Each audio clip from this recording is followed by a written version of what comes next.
Ya twaso amaba enkremanta bi mu na se ensuo to a ya na ne yire no ano den baabi a ehu yie pa eye odo ensuo no ene ehu ensensema eba na no na mpanyifo kyese mfie na nie ensase ye deda odo ne ho ananka ensase obi atena ma brofo mu no ye beka no bafa no mfie na nie no emu ha mu nchichemu aduo no ena nkrofo age aboso sisi o madan ya mpanyifo kyese ehu yie ebra ensuo ebe hyase atotoi said ye beya ensuyiri ya etesi ewon kran hanomo obesi anu kwanti Greater Accra Resilient and Integrated Development Etwanitia se GARID project no eye adwumaden said ye beya Odaw Buffer Channel ene emrono a eben honomu nyina no obebo ho ban nanso project coordinator Dr. Kwadwo Ohene Safo adane di se efi afimpinu ene edu no wono mu hwehwemu no adane di se bibi ekoso wo honomu a eha adwene pa.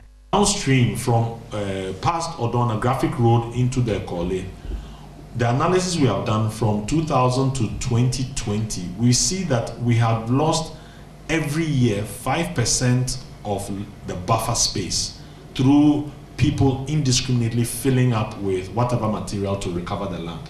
So we are shrinking the space for the water to flow, and then when it floods, people are complaining. This is behavior that has to be stopped. Dr. Ohene Safo echiremu se arehosemu a ewumu ene se saa empotemu honomo no manfo agapade ebeburu empimu num ena ewo honomo na akra mpimpim bebre nso ena te honomo a wonomo nkwa eda esanemu. We've seen that, for example, upstream from Abokobi all the way to Achimota, the online section, there are 2,723 properties that are sitting in 50-meter buffer. 2,723 properties. There are over 3,000 properties in the line section, so from Achimota coming down all the way to Kole.